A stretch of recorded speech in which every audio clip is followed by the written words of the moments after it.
Well, welcome to session two of The Real God, how he longs for you to see him. It was just great weekend. I hope you were able to come to the service, but I know some of you travel and you can watch it online. Had to get prepared for your small group. And let me do a very quick review. I know some of you will, do this small group within a day or two. It's pretty fresh, and others, it might be a number of days. So we talked about the goodness of God, and if you remember, I started talking about that tension that we feel, that battle that all of us face between God's way and our way. And we're human. And I just said that we have to face it and win, that the battle really was one about who will have our heart. And that fear of missing out plagues all of us, and that the real key is to believe that God is good. And then we defined God's goodness, and we told the story about his goodness passing before Moses.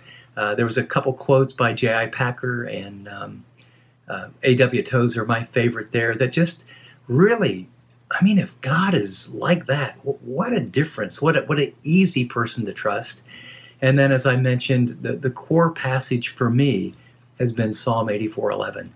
And so let me encourage you that you might memorize that. That has been such just an anchor in my soul when my emotions scream, don't do it God's way. Just that reminder. He's a sun. He's a shield. He gives grace and glory. No good thing will he withhold from those who walk uprightly. And then we asked the question of, so how has God revealed his goodness? And we talked about natural blessings. Just how he's all around our life, that we need to begin to look around. And, I said maybe even keep a journal or list them or count your blessings. And the second was through specific deliverances and just the way that God has intervened, especially, when we didn't deserve it. And then finally, the absolutely most profound way is through Jesus. The proof of God's goodness, he died while we were yet sinners, and then the guarantee of future goodness that, he that spared not his own son, but delivered him up for us all. How will he not with him freely give us all things? Romans 8:32. So, we talked about the response of those outside of Christ to receive Christ. We talked about that Romans 12:1 moment of surrender.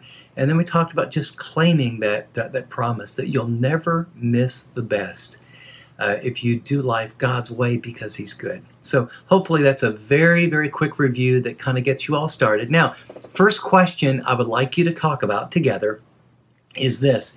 What was the one thought that when you heard this message or when you read the book, the one thought about God's goodness that just struck you? Say, wow, I never thought of it like that, or it really impacted me. This is talking about God's goodness, and you can't help but think about your background and how you've thought about God. And if you're facilitating the group, if you will start, right? This is our second time together. We're going to let everybody warm up. We're not going to call on people. No one has to feel pressured, to participate. But it's our second time together. We're going to start, kind of slow.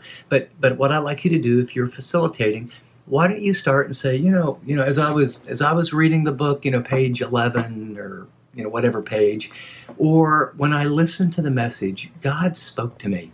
I've never really thought about it like that. And so let's spend some time and let's talk about that. And then the second question, and this one is related to the one that's in notes, but it's a little bit different, is what lie about God's goodness have you believed?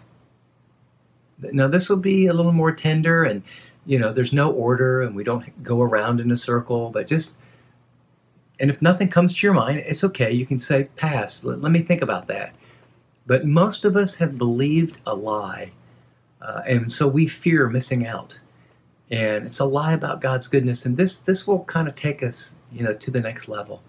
And then after that, let's jump right into the question about where have you seen God's goodness, and you might rehearse a little bit some of those times of deliverance. So I really do pray that this is a very special time for you and your group. Let me encourage you. I know I look at page 80. 85, 86, 87, there's some personal work that if you do it, come before God, doing life in community and being on mission. And there there's some very specific things that if you would write that down on a card, if you would take some of those steps, you'll renew your mind and you'll take that amazing reality that God is good from here, little by little by little. It'll trickle right down to here. And I just have to tell you, as your pastor, I can't want anything more for you than to come to little by little by little, you would realize God is smiling. He's for you. He loves you. He loves you even when, we all mess up. And I pray this will be a safe environment, an encouraging environment. I would remind you that, whatever we share here, it really stays with this group. I mean, not even to, like if your spouse or best friend can't make it, you don't say so-and-so shared this. We're going to really honor that. And so as you get started, why don't you go jump in? And I think I've shared enough about God's goodness in my life. Now it's your turn. Let's talk about what's the one thing that really struck you from the book or the message about God's goodness. You ready? Let's begin.